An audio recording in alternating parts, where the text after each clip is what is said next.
It's a beautiful Monday morning. You're welcome. And it's beautiful because we have another opportunity 5 days in the week to have 55 minutes each day of current and relevant business conversations.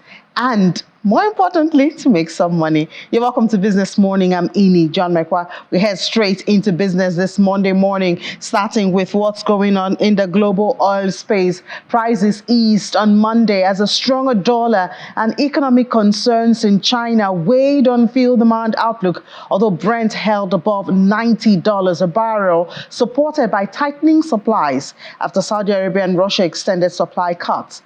Brent's crude fell 10 cents, that's about 0.1%, to $90.55 a barrel, while U.S. West Texas Intermediate crude was at $87.09 a barrel. That's down 42 cents, about 0.5%.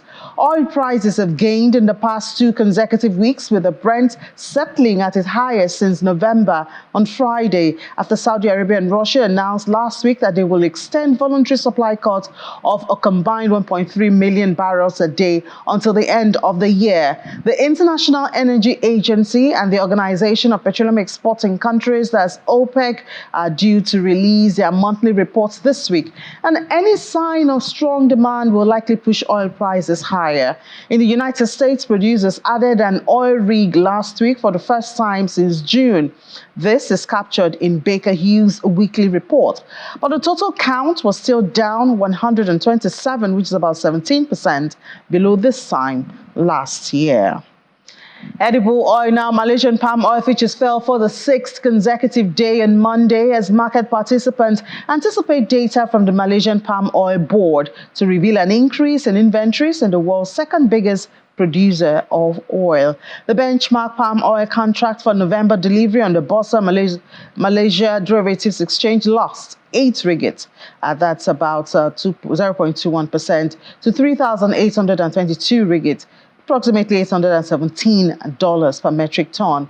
Malaysia's palm oil stocks at the end of August rose 22.5% from the previous month of 2.12 million tons. Crude palm oil production gained 8.9% from July to 1.75 million tons in August, while palm oil export fell 1.22 million tons and the contracts declined 5.20% last week. Dalian's most active soy oil contract rose 1.46%, while its palm oil contracts advanced 1.33%. Soy oil prices on Chicago Board of Trade also rose 0.38%.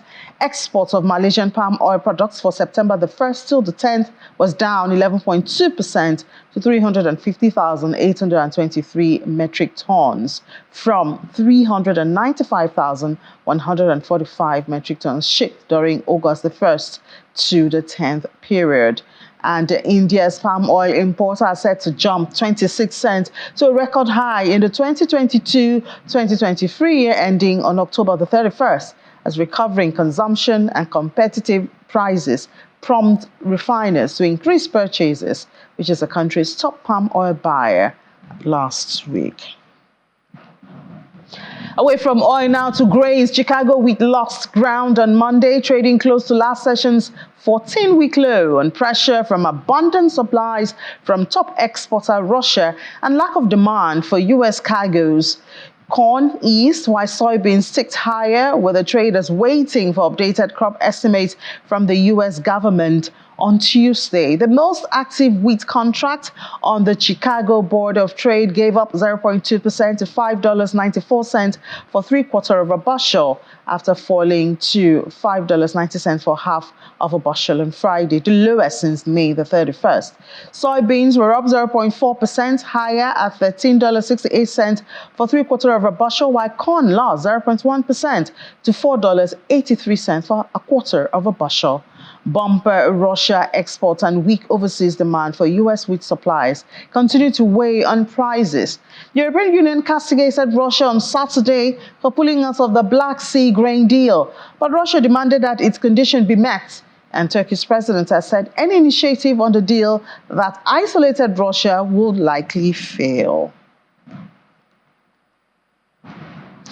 We come to Nigeria now, where Aliko Dangote Foundation has hosted members of the World Economic Forum Young Global Leaders at the Dangote Petroleum Refinery in Lagos. The engagement session with the fellows was an opportunity for them to share their success stories with their investor, Alhaji Aliko Dangote, and also talk about what the program has meant for them. Over 20 young enterprising Africans from across the continent converge on the boardroom of the Dangote Petroleum Refinery. They are past winners of the Aliko Dangote Fellowship for African Young Global Leaders, including some from the 2023 cohort. At this gathering in Lagos is an opportunity for the alumni to meet with the president of the Dangote Group and their investor, Alhaji Aliko Dangote, and also to understand what it means to be an Aliko Dangote Fellow. The route that we took was a very slow process, but right now you have technology, so people can make it much faster than the way that we made it. And I said that yes, with developing people like you, that is the only way that we can develop bigger Dangotes going forward. The ADF YGL Africa Fellows also speak about their journey as young global leaders and the impact the community has had on their development. Dangote is fully invested in Nigeria. While the new fellows say they're inspired by the meetup, the old fellows speak on how it has helped them make a positive impact. Nigerians are here, Somalia, Madagascar, Kenya, Uganda, incredible mix of people, and I really feel, inspired. To hear people who have blazed the trail, who have defied their odds to do amazing things. That really warms my heart. Through the Aliko Dangote Foundation Fellowship, it allows these conversations to be at the global platform. So, for instance, last year, having the opportunity to be in Davos, be at a panel, and have these conversations around how do we reimagine healthcare when we look at how the COVID pandemic hit us, it translated differently. Over the last couple of years, it's just been an incredible network of people who are deeply passionate about the continent, and have an incredible set of values and integrity that's just really focused on trying to make this a better place. For Alhaji Dangote, meeting with the fellows has helped him see how much impact his investment in them is making. Even myself, I now better appreciate the program. We've been doing it for 12 years, but really today is one of the longest that I've ever spent with the Aliko Dangote Fellows at Young Global Leaders. The Aliko Dangote Foundation has been partnering with the World Economic Forum on the Africa Young Global Leaders Fellows Program since 2011 to help develop Africa's next generation of leaders.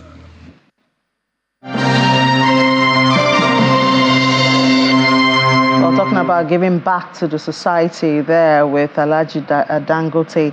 Well, other than that, we do have the issue or risk of food security. The Food and Agriculture Organization has said about 25.3 million people in Nigeria will experience acute food insecurity this year, 2023. And we're already seeing a lot of threats to that. Top of the list at this time is the issue of flood.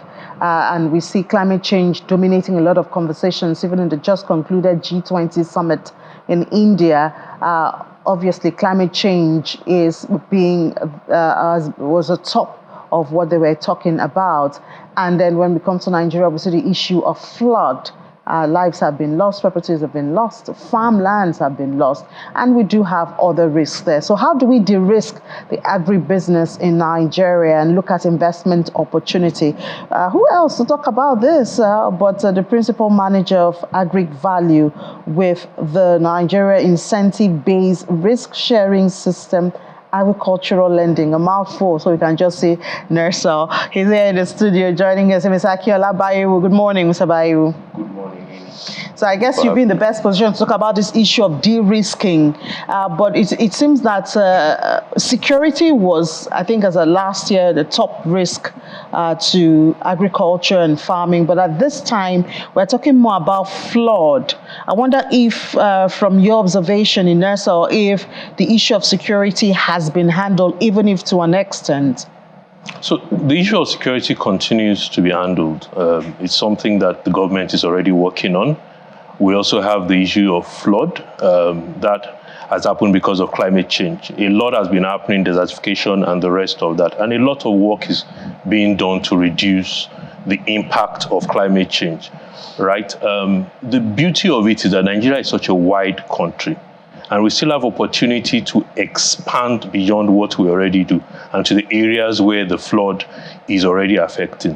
What is very important in de-risking with regards to flood is for us to have timely information for the farmers to know exactly where do we plant, what does the weather say, and all of that. NESAL is doing a lot working with other partners to see how we can de-risk that. But then it's not just flood. So if you look at Nigeria as a whole, you have a country that is very big with immense opportunities. You have 80 million hectares of land, out of which just 40 is being cultivated, right? And there's so much scope, inland waterways, the coastal lines, you have the brackish water. So there's so much opportunities for both crop production, the livestock, as well as the fisheries.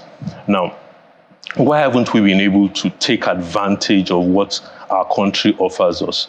There's a lot of risks in agribusiness as we know it today. But then how are we structured as a country to deal with increased productivity? First of all, you will see that most of the people producing in Nigeria are smallholder farmers.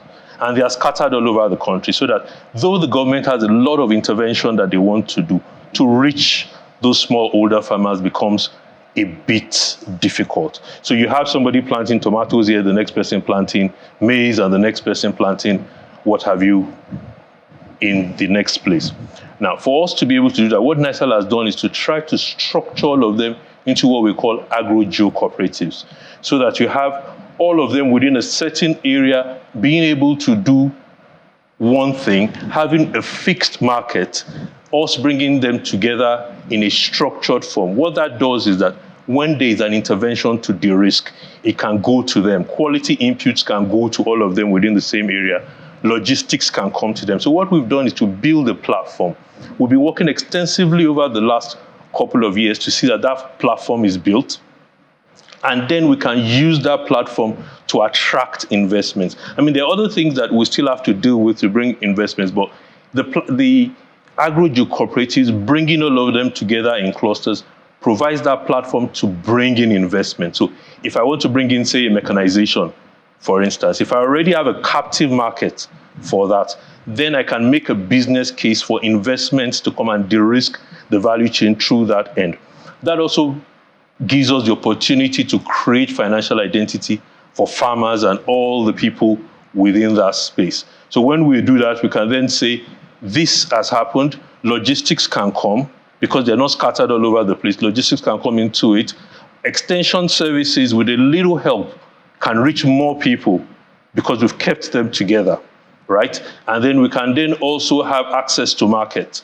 Because you're there, you're now making a business case for the industries that will need you to come get you at that space. We can eliminate middlemen to some level. That is one of the things that we do. So to be able to also get that investment in, we've had all sorts of frameworks, business models that we've developed working with financial institutions and the likes of them.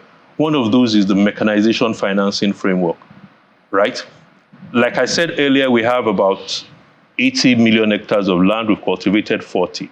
To get to the level of food security that we want to get to in Nigeria, we have to, first of all, increase the productivity on the existing land, and then expand the areas that we're producing. So to be able to do that, we need to have mechanized farming, quality inputs, and all of that in place. Now, if we're able to do that, then everything goes up. But we've created a model that helps the tractors get to the farmers. A smallholder farmer doesn't have more than 1 hectare of land that he's farming on. So it doesn't make a business sense for him to buy a tractor. What we've done is that we use the pay-for-service model. We try to bring in people who would rent out the tractors to the farmers. And when they do that, they can rent out the tractors to several farmers, they can reach several communities. And the way Nigeria is structured is that they can go from, say, the southwest, sometime around March, and be somewhere around Funtua in Katsina in, say, June, because of the way our rains are. So I just have to interrupt you there, because we've had quite a number of people talk to us about what they're doing when it comes to food security. As you can imagine, food is one of the most basic needs of man, and we even had the president declare that state of emergency, food insecurity. So right here on this chair, we've had the she farmers, a kind of a cooperative that brings women together, and one of the being farmers, obviously, one of their challenges is the issue of getting the equipment, this mechanized farming that you have so beautifully portrayed, so, and then we also have another corporation that works with communities and handles one community, a crop, a community, area of advantages, so I'm just thinking, isn't there a way to work closer, be more coordinated? Perhaps we will have more results. For the women, for instance, they've been able to approach some state government. I think she mentioned Ekiti, and they've given them a large expanse of land. But when the mechanized farming is a problem, so output is still low. And now you have NERSA, which is a big organization, can afford to attract, so is there a way to coordinate, be more coordinated, and bring these efforts together so we can have more fruits? NISAL is that coordinating platform. NISAL can play the role of that coordinating platform that brings them together. Now, we've done a lot in terms of collaborations with several parties. I think we've had maybe conversations with the She Farmer group. But what we try to do to make some of these things work, but not just work now in the short term, there are interventions that come. Now, the way we see interventions is that they should be short term, right? They need to end at some point in time, and the normal commercial way of doing things has to come in, right? So what we try to do with the things like the mechanization financing framework and all the other frameworks is to try to create something that is sustainable, such that when government is no longer granting subsidy in that area, the normal business sense for that thing works, right? That's why I said we would try to bring everybody together so that we can create that business case for that investor to go into that space. He already has a captive market, and that's what we try to do. So we've had several programs. I think we have a project on women in agriculture. So what we try to do is to create that framework and plug in people, create the business model that works, and then plug in people. So we'll do the mechanization financing framework. Sometimes we'll do a bit of personal investment to get the proof of concept. Then we go to the banks. We do a lot of training for banks and other financial institutions so that they get the concept that we're trying to pass across, so that they also understand agribusiness better. That way, when they do come in, they're coming in as a commercial transaction, and they're not coming in as, it's not charity, it's not, agriculture has to be done, it's agribusiness. So they do come in, and then we can create that kind of sustainability because everybody is making money out of it. Okay, so let's not dwell only on crops. We also have the issue of livestock. Absolutely. Poultry farmers the other time threatened to shut down, and we have visuals of them burying eggs. And of course, we know how far that can go. Apart from just providing protein, the issue of livestock affects industries. You use all of that. Are you able to do things with them? I mean, the poultry farmers and the livestock. Absolutely. Sometimes when something happens we try to de-risk an area, or the country tries to de-risk an area, another risk could come up as a result of that activity. So I'll give an example of the poultry farmers. Because we try to produce maize, in the long term, we will produce enough maize and the price will come down because our yields will go up, right? But in the short term, the prices have gone up because we're not producing as much for them to feed their birds. So that cost has gone up on one hand. And then there was a market that was created by some of the programs and some other things, and then purchasing like the power. School feeding program. Absolutely. So when that isn't so much there, then there's a glut, right? With the glut, it doesn't necessarily mean that we have to bury the eggs. It just means that there needs to be investment in some kind of processing, right?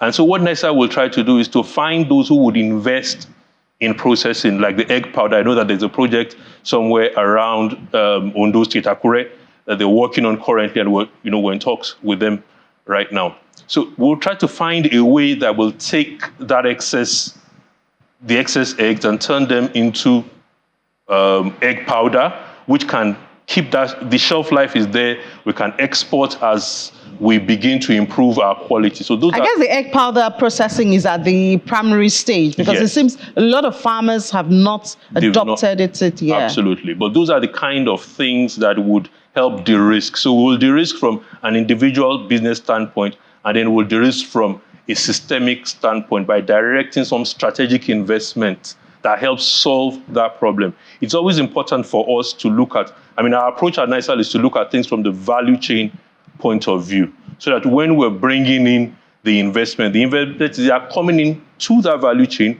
or through the value chain. For instance, you could have a processing company, say Nigerian breweries, needing sorghum. Then if we have properly structured the farmers and properly structured the people who will supply them sorghum, it then becomes an opportunity to pass the money to them through that, and not necessarily take a loan. They could supply seed with the plan to buy back from Nigerian breweries. So it's another way of financing, but at the end of the day, what happens is that the seed goes out, their own supply is assured, the money has gone from one player in the value chain to another player in the value chain.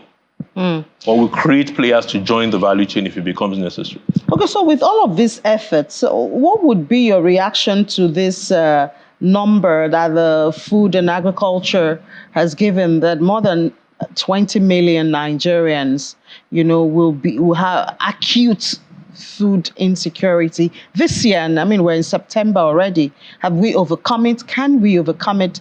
Are we deep in it? I would say that the current government has shown very clear intentions as to how it intends to get out, and it's working really hard. Have they? I know there's been a declaration of a state of emergency, but I haven't seen the details. Do you understand, of the path of implementing it? So, when we say they've shown details of it, I don't know. Maybe I missed it. I don't mind being corrected. In a very broad sense, it is to increase productivity, right? Expand the areas that we cultivate, as well as expand the yields. And that's why they are very big on input fertilizers and the rest of that, to expand the yield, as well as expand the areas under cultivation. That's why they're also very big on mechanization. NISAL will be working with the government. NISAL is part of the government. NISAL will work with that government, with this government, to ensure that this is achieved. Now, we will provide that platform. We will work with farmers. We will work to de-risk, to crowd in funding, not just at the end of the day, to get real impact. Private sector funding has to go into this, and a lot of it has to go into it. But to be able to do that, NISAL will help de-risk and give them that kind of confidence to bring in the funds. I always say this, that if we look at the people trying to fund, we have $100 trillion US outside there, just looking for where do I put myself. And the benchmark rate is somewhere around 6%. And if you can get above that, then we also have us here looking for the kind of funding that can help us catalyze our growth, really. So what is in between the two of that is being able to de-risk. And that is what NISAL is all about. One of the things we do, we also provide some level of guarantee to say, or risk-sharing fund, which is what we do, to say that if they do not pay, we will pay. And for us to be able to take that kind of risk, we must have done extensive amount of work. Another thing we've done, we've been able to facilitate some level of insurance that is different from the way the typical insurance is, to reduce the risk of primary production. Well, it's time to let you go, but I can't help but just ask, just briefly, the issue of post-harvest loss. Absolutely. It's still a challenge. Yes. That's also another area we need to attract more investment, private sector investment, because, there's profits to be made. Absolutely. Absolutely. So with the issue of post-harvest losses, a lot of work is going on around warehousing as a way around it, To some extent, though this is long-term, the special agri-processing zone would be very close to the field, and processing happens around there. A lot is also happening with climate funding, and that is also at the beginning of the discussion stage, where we're able to use that to crowd in some level of shared storage, cold room type of thing, where we use solar and all the other things for productive use of energy. So a lot will happen there, but then some of these things will take time. So you put something in place, it has some bit of time before you start to see the impact of it. Yeah, but I guess at the bottom of it, if we de-risk the business, then we'll have investors flowing there with their funds. Thank you so much. Absolutely. Mr. Akinola Vaiwu, Principal Manager, Agri Value with NERSOL, for your time this morning. Thank you. All right, let's take a break. When we come back from that break, you're trying to make money at this time, and it seems like the macro headwinds are hitting you left and right. We can give you some strategies on how to handle it here on Business Morning. Join us again. Welcome back to watching Business Morning here on Channels Television. About 80% of small businesses die or fail before their 5th anniversary, according to a report that was recently released in this year. And it only gets worse with some of the macroeconomic headwinds that is being, well, it's here in Nigeria, but not just in Nigeria. We also see the issue of inflation, and FX is particular to Africa. These are some of the challenges that have been hitting small businesses. How can you find your way out of it? Dr. Jane Oumere is the Group Managing Director and Chief Executive Officer of P1 Group Property World Africa Network, and she joins us to give us some tips. Good to have you, Dr. Oumere, and good morning. Yeah, good morning. So good to be here too. So obviously you'll be talking to us from your experience of running a business in Nigeria and growing it even to a group of companies, even though it's a property business, but you also have some experience in wealth creation. So share with us, in a time like this, in a country like Nigeria, where you have the price of fuel, on the verge of always going up, and even electricity. Recently, I know the meters, 40% increase in the price of prepaid meters also raised some eyebrows. But, how can a business survive in the midst of all of this macroeconomic headwinds?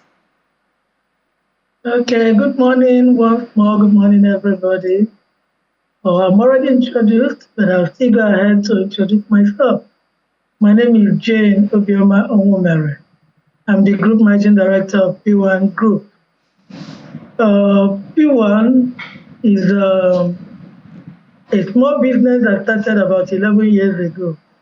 And I want to say that in spite of the challenges in Nigeria, we have been able to grow it into a big business that is equally housing a whole lot of other small businesses. I want to say that the first thing to consider in starting and growing a business here in Nigeria is to really make up your mind to do so. First of all, start by making up your mind to grow a business. The economic situation in the country may be a little bit harsh. I say a little bit harsh anyway, not so harsh. It may be a little bit harsh. But at the same time, it provides a lot of opportunities for growth. Because of those same hard situations, it means that a lot of solutions are needed. It's just for you to identify the particular area you want to focus on and focus on it. So I will still say again, make up your mind, make a decision to provide solution, make a decision to grow, to start and grow a business, and just go at it. Of course, even with all the challenges in the country, a lot of people right here in this country have been able to grow real big businesses. And I think that many more can do so. Now, talking about small businesses in Nigeria, small and medium businesses in Nigeria, I would say they face quite a few challenges, but I think that those challenges can also be surmountable if they look deep to find solutions. For instance, one of the challenges I identify is getting capital for your business. That was our greatest challenge when we were about starting P1 a little bit over 11 years ago. And getting somebody to give us the money we needed to start the business was a major challenge. But because we were determined, we found a solution. We found somebody who was ready to invest in us and give us a certain chance. And right now, I want to say that there's so many people that are still ready to give people a certain chance. The problem I see there is the person starting the business. Is the person ready to really make it work? Is the person ready to make it grow? Is the person ready to pay the prices of growing a small business into a big business? So even though capital is a challenge, I believe that can be surmounted. Even in our own company, P1 Group, we fund a whole lot of small businesses. I have a foundation that I've been using to support people who are really serious and interested in starting businesses. So I want to say that even though the problem of capital is there, it can be surmounted. There are so many organizations and individuals who are ready to support people that want to start businesses in Nigeria. And now, talking about other challenges that businesses face in our own environment, like you talked about electricity and all that, you can factor those things into the business you're doing. You can factor those things, those needed things into the business you're doing and make sure that you have capital set aside for those things. I'm not saying the challenges are not there. The challenges are there. And I'm happy that the present government is also determined to solve a lot of these challenges. They've been talking about it, and I'm sure they're going to provide solutions that will help people start and grow their business. Of course, another thing I'm going to talk about is having the right team. A right team is very, very important in starting and growing a small business into a big business. If you have the wrong people on board, you're not going anywhere. So it's important that the right people are brought into the business from the beginning. It is not after. Even from the beginning, you can start with the people you can find, the people you can afford, but you must make sure that you provide the right training for them. In our own organization, for instance, P1 Group, we do that a lot. We have been able to provide income opportunities for multiplied thousands of people. And one of the things we do all the time is training. We keep training, we keep retraining. Recently, we just finished a full 1 week of training for our people and also the people that work with us. Yeah, in the midst of this Japa syndrome still on in the country, a lot of employers at this time are actually scared of training, investing so much in personnel that you're not sure you can retain. But you're not going to say because when you finish training, then they will Japa, you will stop training. If you stop training, then you'll be doing your business a lot of wrong. That's not going to be good for the business. The thing is to try to find a balance. You must train people. You must continue training people. If some Japa, you bring in more and train. And then again, is that when you grow your business reasonably, when you grow the business reasonably and you're able to pay staff more, provide better welfare for staff, and show them the future. Show them the future of the business. Show them where you are going. Many will stay. In spite of the Japa syndrome we're talking about, we've had, I think, only one person in our group has had reason to relocate. And that's because the wife wanted to relocate. All right, Dr. Omar, I have to ask you, is this a good time to go into business in Nigeria? If your answer is yes, what areas of business do you think one can, delve into at this time in Nigeria? I think one would need research to really make a decision on the area to go into. You must discover what people need and provide solutions to those needs. It is not just what you want. For instance, in our own case, about 11, 12 years ago, we were homeless. My husband and I spotted in 13 different places in 2.5 years. So housing, having a home over our head was a major problem. It was a major issue. And that was the area we decided to delve into. We started the first real estate network marketing company in the whole world. And why did we choose network marketing? It is a model that addresses people's needs. It is something that provides opportunity for people to really thrive. So we introduced network marketing into real estate. And today there are over 300,000 people in real estate. We practically revolutionized the industry. So many people are going into real estate today using that same model. So what I will say is discover areas of need in your environment, in your state, in your country, and provide solutions. All right. Nice way to stop it, Dr. Jane Umuere, the Group Managing Director and Chief Executive Officer of P1. Thank you for those tips this morning, and I do hope it is useful to a couple of people watching the program. Thank you. All right. Thank you. You're welcome. Yeah. So we're still staying around, making money. We're going to the markets now to see how the market closed last week. If we would take a look at the board, even though just looking at that now, where we see the NAFEX rate and the thought of the value of the Naira, it's not very encouraging, as we know that last week, the Naira at the parallel market closed at about 930 Naira, but NAFEX was 772. But of course, the question is, which one is accessible or more accessible to Nigerians? But that's just one of the markets now. Now let's see the FX turnover for that week ended.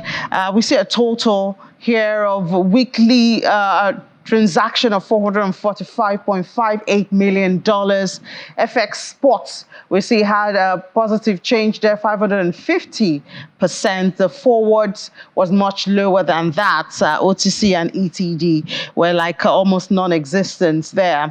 FX derivatives also we see was positive. And there you see the INE FX, we had a drop of about 19% in total value of transactions.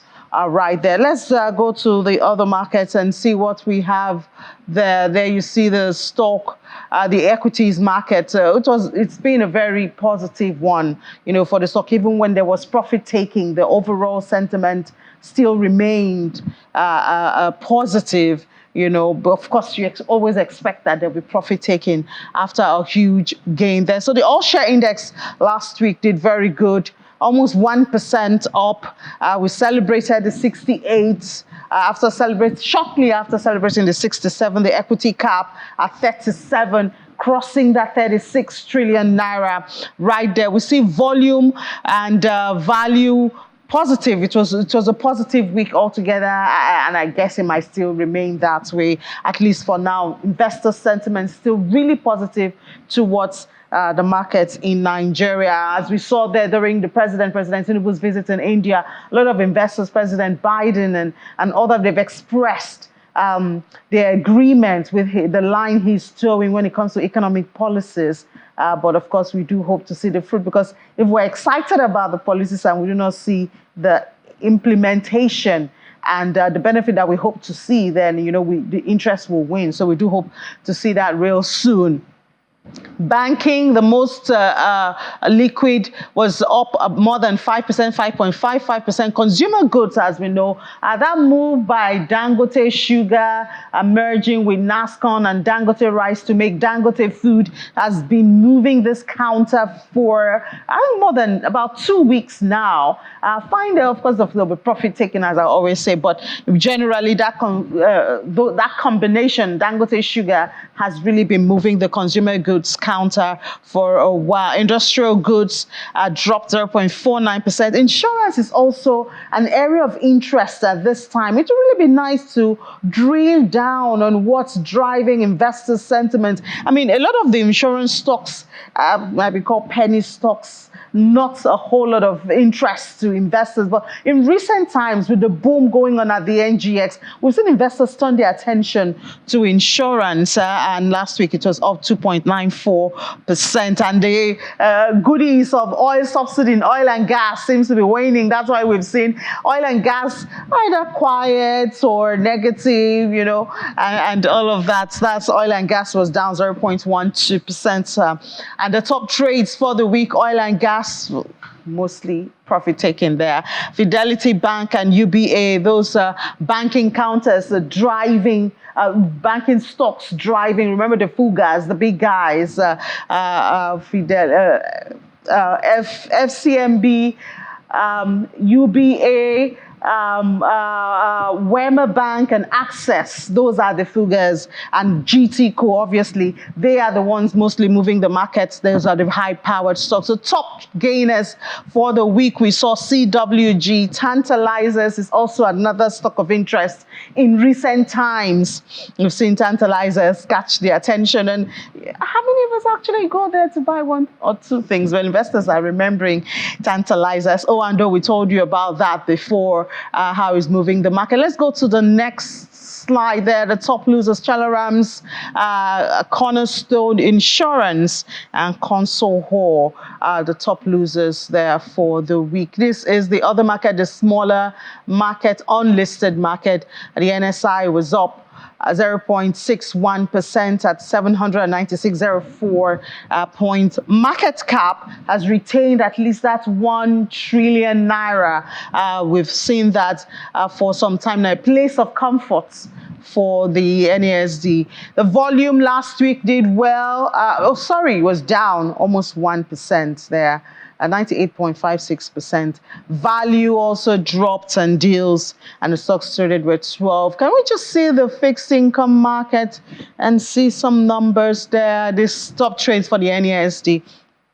If we can just see the fixed income market, the bonds and the treasury bills, and see how that traded for last week. Doesn't look like we do. Oh, there. We do not have. This is the FX. All right. Okay. I think we have our guest now join us, Ladi Bello, to give us, at least, even if we do not have the slide, we can have. Hi, Ladi. Good morning. Hi, good morning. Thank you for having me. Yeah, we almost gave up on you, but thank you for coming on. So give us a picture of, trading in the fixed income market last week and our expectations for this week. Okay, last week in the fixed income market was a little bit active, and that's predominantly because we saw market liquidity improve from the previous week's level. So we saw markets around the 200 billion mark, and as a result, we saw some counterparties, local players in the market, cherry picking some instruments. This was skewed towards the long-tenured maturity on the bond side. That's the 2053 maturity, where we saw trade executed at very close to the 16% mark, which has become some sort of a psychological ceiling for the local markets. When we see bonds trade above this handle, we don't see it there for too long, and we see the markets trade on a bullish note thereafter, anytime we see this psychological mark being reached. But in the treasury bill space, we saw a bit of a quiet market, despite the fact that we saw the NTB auction the previous week close at 12.55% on the 1-year maturity. Very shortly after, it traded sub 12%, around the 11.9 percent mark. And then right now, there's not a lot of activity today, as where the bond auction takes center stage, where the DMO is expected to offer 90 billion across the standard buckets. That's the 2029, the 2033, the 2038, as well as the 2053 bond. Going into today, market is in a repo, which means that the money market is currently illiquid. So we do not expect a lot of participation from speculators this time around. We will see real money buyers, however, coming to the market, to the primary market, to deploy some of their idle cash at this auction. And we'll see some banks speculatively trading the long-tenured instruments predominantly. We see interest to be skewed towards this long-tenured maturity, as this is where we see a lot of the pension funds, the investment firms deploying their cash across the bond space. But by and large, the market is expected to be fairly quiet this week, as we've seen. Sorry, go ahead. No, it's fine. Just complete your thoughts, because we're like out of time. Yeah, so no problem. So we expect the market to be a bit quiet this week, despite the OMO maturity of 10 billion tomorrow, as well as the NTB maturity of about 150 billion on Wednesday, which shouldn't take markets out of the repo. So we expect the market to be tight, and as a result, some cautious trading would happen, albeit with a bit of bearish bias. All right, Ladi Bello, thank you so much, fixed income dealer with Access Bank. Thank you for your time and your perspective this morning. All right, let's head straight to London. Over the weekend, the news of £10,000 to possibly Nigerians may just wake another wave of Japa in Nigeria. But Juliana joins us now that the UK is preparing to pay about £10,000 to non-UK trainees for teaching jobs, physics and languages. Juliana, you guys want to take us again. You want to hit education industry again.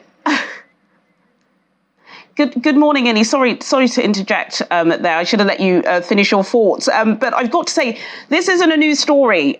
This is a 6-month-old announcement by the Department for Education. However, because, of course, the Japa syndrome is very popular, I think this has just been dug up again by the Nigerian press. It was first announced in March 2023 by the Department for Education that they were seeking foreign teachers to try and fill in gaps in particular areas in teaching in the UK, particularly, as you quite rightly said, physics and languages, although this has been spread out to maths. There is a reason for this, and that's because teaching numbers across the UK are falling drastically. It is becoming very, very difficult for schools in this country to attract teachers, because with a starting salary of about £30,000 a year, it is just very difficult to live in London or in major cities because of the cost of living crunch. So that's why the government put this announcement out. They were offering £10,000. The reason why they said they're doing this is because they want to make sure that your move to the UK is as seamless and cost-free as possible, so that money helps pay for your visa as well as your moving fees. I do want to mention this because this has happened quite a few times, that this is not a new story. It's developing, and I presume, Innie, because we are bang in the middle of the start of term, this is one of the reasons why it's been brought up. It is a year's trial. It's 6 months. It's been going for 6 months. So there is 6 months left if anybody would want to take the plunge. There are some minimum requirements. I think you can see that on the... Now, we shouldn't say if anybody want to take the plunge, because some people will go and get the qualification just to get it. But anyway, what are the other expectations? I'm not endorsing it. Okay, noted. What are the expectations for the week? It's going to be a busy week, and it's always a busy week for us, isn't it? But particularly over the next couple of days, lots of data. As I was saying, over the past couple of weeks, we kind of shifted the discussion in the UK from talking about inflation to recession. GDP numbers, all important GDP numbers for the month of July are due on Wednesday. We did see a rise of 0.5% of the economy in June. economists are expecting a dip of about 0.6%, which won't be great. A recession is even creeping into the services sector, all-important sector. Tomorrow we have unemployment data. Unemployment still historically low at 4.2%, but it has been rising swiftly over the past couple of months. So yeah, we're going to be looking out for those economic data to see where the UK economy is heading. All right, Juliana, thank you so much. We'll certainly talk to you at 1:30 to get an update from the UK. Yeah. Talk to you then. All right, now let's head to another market, the crypto market. And Ladi, who calls himself the market mover. Right, and I don't know which way you're moving the market to, even if you say you're the market mover. It's still a quite fearful market at this point, but we're seeing, Bitcoin managing. I can't believe, really managing at 25,000. 25,000 doesn't look very comforting. It's been ranging for that level for a while now, but the market is not looking so bad this morning. Ethereum in the red, and a couple of other coins also in the red there. If we look at the top cryptocurrency we track now, we see that Bitcoin there this morning traded about $25,000, but it was up marginally. If we look at other slides there, we see there 40 points there for fear. Showing market is still fearful. Investors are still quite afraid in this market right now. Markets we track there also marginal increases we're seeing this morning in the market. So it's still a fearful market. Let's bring in Solomon Amunde now, financial market analyst. Hello, Solomon. Great to have you. Good morning. Good morning, Ladi. Yeah, so a lot has happened with the G20 meeting, and they did talk about crypto, at the meeting. There's a new framework, a global framework that they're working on at this time for the crypto market. What are you hearing about this framework? Okay, so basically the framework is that Crypto Asset Reporting Framework, which is CARF, and the aim of the framework is actually to provide visibility into crypto transactions and their participants. So they basically shared how this framework was going to work, and which basically means that every year, countries that have people that are involved with cryptocurrency transactions, they'll be able to share the data with each other. And the scope is also to cover both exchanges and wallet providers. So data from exchanges and wallet providers will be collected and will be shared in every country with other countries. And basically, this data should be able to reflect the transaction information, such as the beneficiary's name, the beneficiary's digital ledger address, which is like the wallet address, and also the account number. So the whole aim of this is to ensure that there is transparency in the industry, and also that the industry is also very, very much regulated. But still, this is expected to begin in the year 2027, so it's not starting this year or next year. All right, Solomon, but very quickly now, no FTX, they're preparing to liquidate about over $1 billion in crypto starting this week. How bad is this for crypto? Actually, it's going to be quite bad based on food. There's fear, uncertainty, and doubt. It's going to seem quite bad. But I feel it's quite needed. The market needs to tap that last bottom so that we can hit capitulation and we can start bouncing up. Already, Solana is already feeling the heat because FTX, their major bag is Solana. So we've seen Solana do about a 5% dump over the weekend till date. So I would say it's only fair to expect certain tokens to dump further by 10-15% like Solana, while for Bitcoin, the worst I see for Bitcoin is $23K. All right, I guess Solomon sees that as bearish. That news by FTX liquidating about $1 billion in crypto. Thank you so much, Solomon Amunde. Thank you. Right, so Ini, I don't know if you have a share of that $1 billion. FTX is going to liquidate that, and definitely that will impact the crypto market. So maybe it might be quite a bearish week, maybe. Yeah, well, it's been a bearish week for weeks now, so it's still looking for excuses to remain there. Exactly. All right, Ladi, thank you so much. At 1:30 for Business Incorporated. That's where we draw the curtains on Business Morning for this Monday morning. Thank you so much for being a part of this 55 minutes. We'll be back again tomorrow to give you fresh, very fresh and relevant current conversations on business that will help you make the best decision that you need to do. I'm Ini John Mekwa. Have a great day. Make some money. It's very important.